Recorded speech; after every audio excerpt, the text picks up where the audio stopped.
ये police force है, ये बजरंग दल और विश्व हिंदू परिषद की तरह काम कर रही है। जिनको मोदी साहब पासमानदा कहते हैं, जिनके लिए उनका कल्ब जो है वह बेचैन रहता है, उन्हीं को मार रहे हैं। मेवात में गिरफ्तारी एक तरफा हो रही है। हमारे आदमी गए वहाँ उनके लोगों से बात करने के लिए, वो इतने डर गए हैं कि वो सामने आने को तैयार नहीं है कि आपको सजा देनी है तो आप पहले घर गिरा रहे हैं, लोगों को जेल भेज रहे हैं। अरे ये गुंडों की एक टीम है 1000-1500 की। अगर हिम्मत है पुलिस में और एडमिनिस्ट्रेशन में तो बंद करें, इन पे मुकदमे दायर करें। तय कर लिया है इन्होंने कि 24 से पहले पहले इस मुल्क को वहां ले जाके खड़ा कर दें जहां वापसी मुमकिन न हो।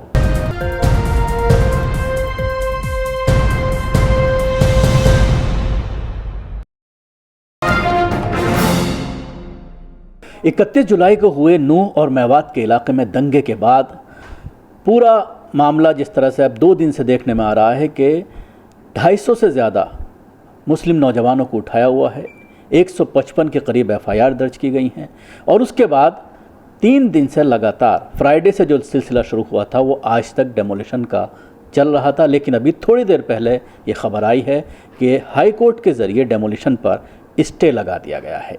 इसके साथ ही गुरुग्राम की अगर हम बात करते हैं, उसका रिएक्शन गुरुग्राम में देखने में आया। कल एक महापंचायत हिंदुवादी संगठनों के जरिए बुलाई गई और गुरुग्राम में जो इमाम साहब को शहीद कर दिया गया था उनको छुड़ाने का दबाव अब पुलिस पर बनता नज़र आ रहा है और गुरुग्राम में ये पूरा रिएक्शन यहाँ देखने में आ रहा है। मसाजिद में नमाज नहीं हो रही है, जामा मस्जिद को भी बहुत ही कम संख्या में है जो 5 वक्त की नमाज वहाँ पर अदा कर रहे हैं। इसको लेकर भी कहीं ना कहीं पूरे देश के मुसलमानों में ये बेचैनी है कि ये एक बहाना बना लिया जाएगा अगर आप नमाज रोक देते हैं। पिछले जुम्मे की नमाज नहीं यहाँ पर नहीं हुई, जो खुले में नमाज पढ़ाते हैं उनके ज़रिए बाकायदा अपील जारी की गई कि कोई भी नमाज पढ़ने नहीं आएगा। इन तमाम चीज़ों को लेकर पूरे देश के मुसलमानों में बेचैनी है और इसके साथ ही सबसे बड़ी बेचैनी नज़र आ रही है मुस्लिम क़यादत को लेकर। सोशल मीडिया पर अगर आप देखते हैं तो मुस्लिम क़यादत से सवाल किया जा रहा है कि ये सिलसिला चलता आ रहा है उत्तर प्रदेश मध्य प्रदेश के बाद अब गुरुग्राम में हरियाणा में जो शुरू हुआ है डेमोलिशन का, इसको लेकर लोगों में बेचैनी और ये सवाल खड़ा हो रहा है कि वो मुस्लिम तंजीमें या मुस्लिम लीडरशिप जो दिल्ली के रामलीला मैदान को ज़रा सी बात पर भर दिया करती थी, इस मामले को लेकर सड़कों पर क्यों नहीं आ रही है, कानूनी कार्रवाई क्यों नहीं की जा रही है, इसको लेकर लोगों में ज़बरदस्त बेचैनी देखने में आ रही है। इसी पर बात करने के लिए हमारे साथ मौजूद हैं मोहम्मद अदीब, पूर्व मेंबर ऑफ पार्लियामेंट हैं और आपके ज़रिए एक तंजीम बनाई गई है जिसमें इन्हीं चीज़ों को लेकर के हेट स्पीच के साथ साथ जो मुसलमानों के ऊपर मजालिम हो रहे हैं, हम उनसे बात करेंगे कि आपके ज़रिए क्या कार्रवाई की जा रही है। अदीब साहब, ज़बरदस्त बेचैनी है मुसलमानों में, क्या आप लोग कुछ कर नहीं रहे हैं? हकीकत तो यही है और बेचैनी भी वाजिब है, लेकिन हैरत अंगेज़ बात यह है कि मुल्क कहाँ खड़ा हो गया है कि मुल्क में हालत यह है कि जो जालिम है, जो कातिल है, उसको बचाने के लिए एक पंचायत होती है, दफ़ा 144 लगी हुई है, कोई एफआईआर नहीं हो रही है। किससे लड़ा जाए?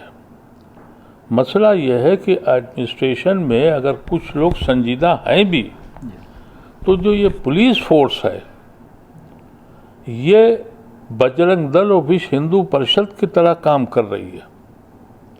मुश्किल ये हो गई है कि अगर कोई अच्छा ऑफिसर है तो उसे ट्रांसफ़र भी कर दिया जाता है, लेकिन ये जो मौजूदा हालात में जैसा आपने बताया है, मैं तो हैरत ज़दा हूँ। मैं आपसे बताऊँ कि जब सुबह अखबार पढ़ता हूँ तो रोंगटे खड़े हो जाते हैं कि ये मुल्क कहाँ खड़ा हो गया है, कोई बोलने वाला नहीं है। जहाँ तक आप तंजीमों की बात कर रहे हैं, तंजीमें को आगे आना चाहिए था।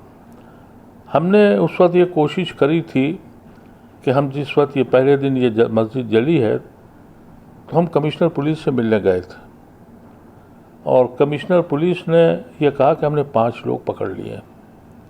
मेरे हिसाब से ये बड़ा काम था क्योंकि फ़ौरन किसी को पकड़ा जाता नहीं है। मोनू मलेसर आज भी घूम रहा है, तो ये पहला इत्तेफाक था। अब उस ऑफिसर ने अगर आदमी पकड़ लिए तो उसके ख़िलाफ़ पंचायत हो रही है, थाना घेरा जा रहा है, कमिश्नर के ऑफिस में डिमॉन्स्ट्रेशन हो रहा है, ऑफिसर की ये हिम्मत नहीं है कि वो उनको जेल भेज दे। और जिस अंदाज से ये लूटमार हुई है बुलडोज़र की तरीके से, अभी आपने बताया, मुझे इसका इल्म नहीं था कि स्टे मिल गया है। स्टे की ज़रूरत नहीं है, अब कंपनसेशन और मुआवजा लेना है, और इंशाअल्लाह हम मुआवजा ले। जो लोग गिरा रहे हैं उनके ऊपर कानूनी कार्रवाई भी होनी चाहिए, उनको भी जेल भेजना चाहिए, लीगल काम है पूरी। बिल्कुल, इसके ऊपर अगर इंशाअल्लाह हम लेंगे, क्योंकि 2-3 बार हमने कोशिश करी थी बुलडोज़र की।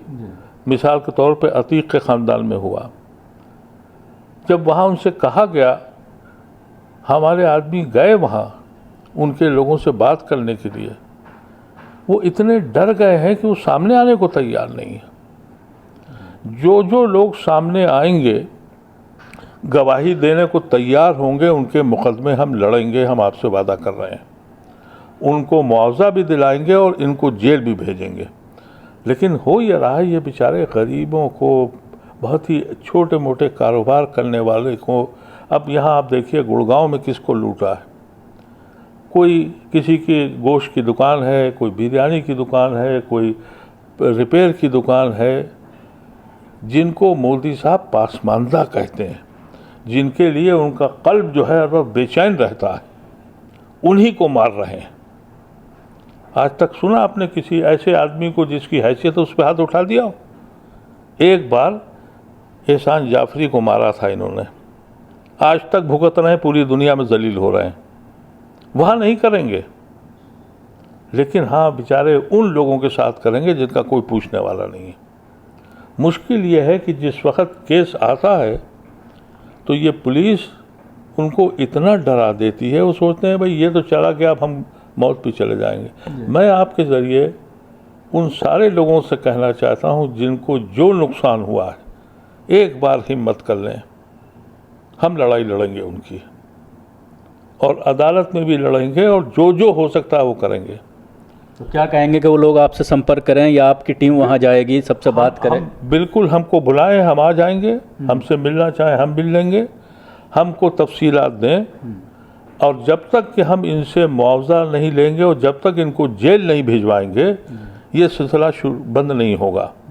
हिंदुस्तान के किसी कानून में नहीं लिखा है कि आप किसी का घर में डाल दें। जजेस की हालत ये है, कमेंट करते हैं, वो कमेंट करते हैं कि भाई आपने कैसे गिरा दिया, कलम भी चला दो, तो कलम नहीं चलाते। ये सितम है अदालतों का, उनके हाथ कांपने लगते हैं इंसाफ लिखने के लिए। तो पूरा माशरा बिगड़ गया है।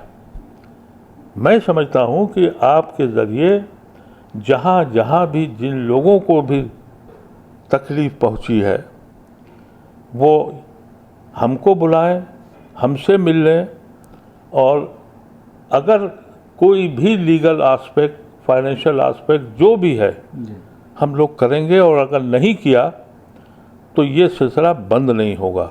इसलिए नहीं कि हम किसी पे एहसान कर रहे हैं, ये इसलिए हम करना चाहते हैं कि ये वक्त हमारे ऊपर भी आने वाला है। हम अपने घरों में बैठे नहीं कि हमारे घर पे अभी दस्तक नहीं हुई है और उसके घर में हो गई, इसलिए हम अभी दूर से देख रहे हैं। आपके कमरे पर, आपके घर पे भी दस्तक होने वाली है। ये वक्त है कि इस वक्त मुत्तहिद होकर, ये जो किस्सा शुरू हुआ है कि आपको सज़ा देनी है, तो आप पहले घर गिरा रहे हैं, लोगों को जेल भेज रहे हैं।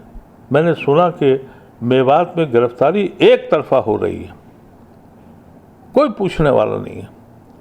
सहमे हुए, डरे हुए बेचारे मुसलमान रोज़ी रोज़ की रोज़ कमाते हैं, उनसे हम कैसे तवक्को कर सकते हैं?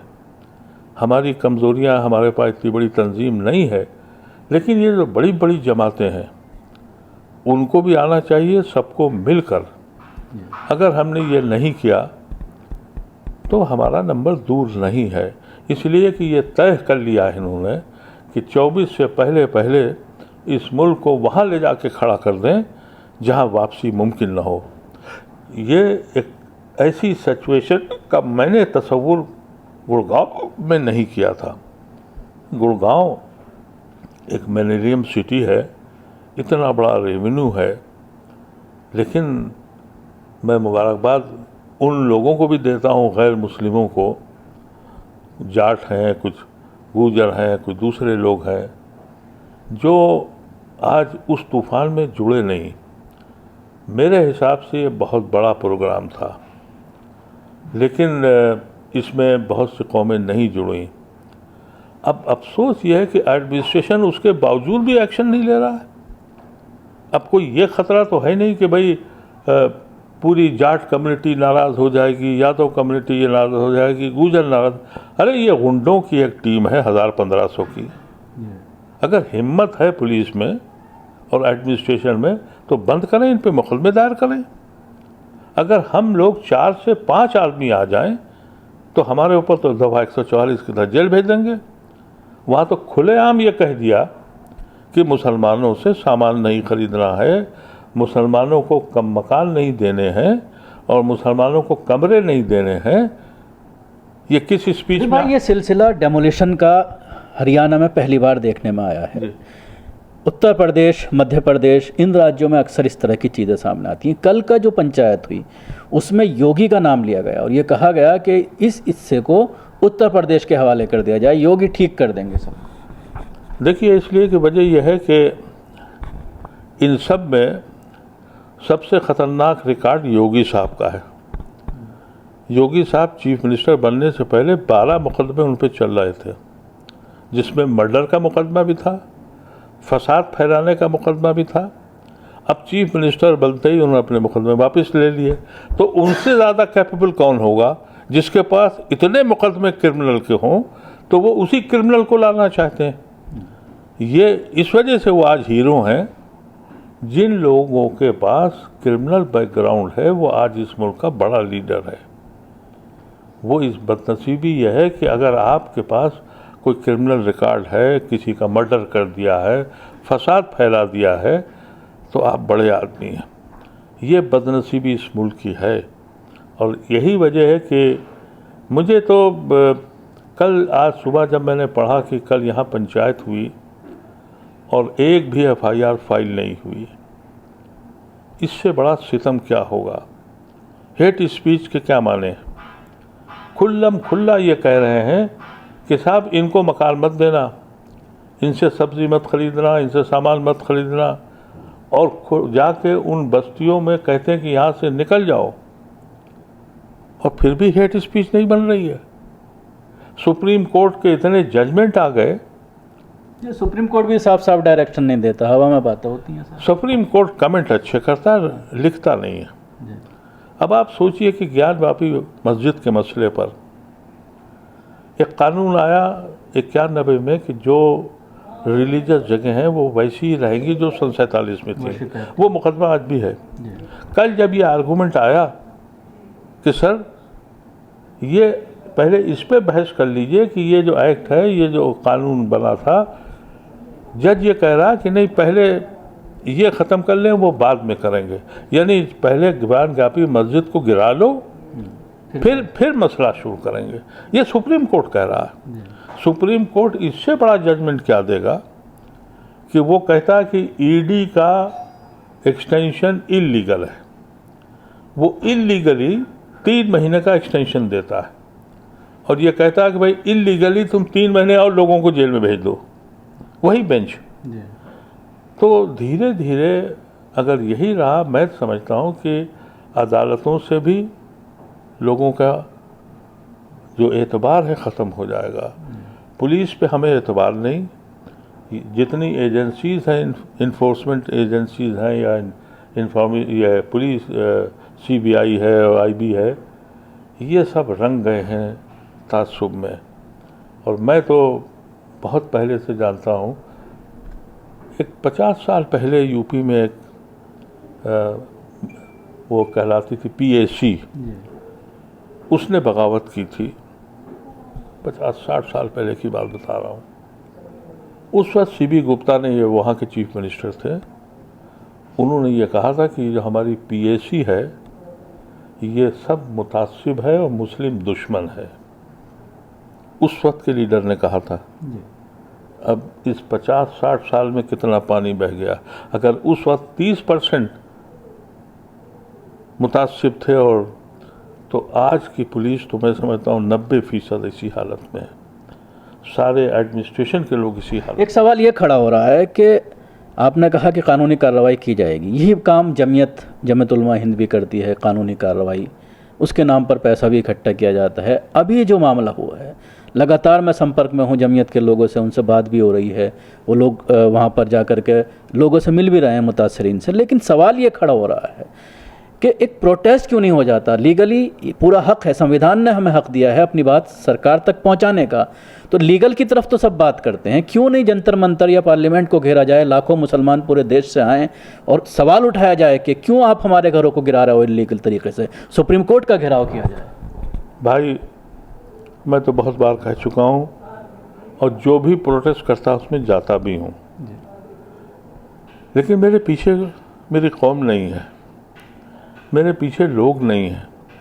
ये जमातें जो बड़ी बड़ी बना रखी हैं, ये कॉल दें, हम उनके इख्तलाफात के बावजूद हम वहाँ सबसे आगे खड़े होंगे। ये आपने जो बात कही है मैं अक्सर और बेशतर कहता हूँ, और जो भी वहाँ डिमॉन्स्ट्रेशन जंतर मंतर पर ये जहाँ होता है, ये हकीकत आप अच्छी तरह से जानते हैं, वो हमारे मसाइल पर होता है, मुसलमानों के मसाइल पर, जब उसमें 90% हिंदू होता है और हम 10% होते हैं, और इस जमात का एक आदमी भी नहीं होता। ये एक तजुर्बा नहीं है, 10 तजुर्बे हैं। पिछले 5-6 साल में कोई प्रोटेस्ट ही नहीं हो रहा है मुसलमानों? नहीं, प्रोटेस्ट इसलिए कि खौफ में है। देखिए, अगर आज का आलिम खौफ में आ जाए, और मैं तो भाई अब मेरी कमज़ोरी समझिए जो समझिए, मुझे कोई ऐसी शख्सियत, आलिमाना शख्सियत, ऐसी रूहानी शख्सियत दिखी भी नहीं रही है कि किससे रूहानी क़यादत किसकी मान लें। उनकी मान लें जो वक्त पड़ते ही जाके भागवत से मिल लें, या उनकी मान लें जो जाके जिनीवा में कह दें कि हिंदुस्तान के हालात ठीक हैं। उनको तो हम कायद नहीं मानते, लेकिन अगर वो प्रोटेस्ट के लिए आवाज़ लगाएंगे तो हम जाएंगे, और सबको जाना चाहिए। हकीकत यही है कि जब तक कि हम मुत्तहिद होकर सड़कों पे नहीं आएंगे और इनको अपने सर नहीं गिनाएंगे, जमहूरियत में सरों की गिनती होती है। मुश्किल ये है कि हमारी एक छोटी सी एक कोशिश है, काबिश है, हम थोड़े से लोग हैं, लेकिन जिस दिन से हुआ, कल भी पूरे दिन बैठकर यही फैसला हुआ कि कैसे कैसे मुकदमे चलाए जाएं। एक टीम भेज के हमने कुछ लोगों के नाम भी लिए हैं, लेकिन एक बात मैं आपको बावर कर दूं कि ये जो मस्जिद तोड़ी गई और इमाम को कत्ल किया गया और जिस तरीके से मजलूमों के घर बुलडोज किए गए, इसके मुकदमे और इसके लिए लड़ाई हम पूरी क़ुव्वत से लड़ेंगे, हम आपसे वादा करते हैं।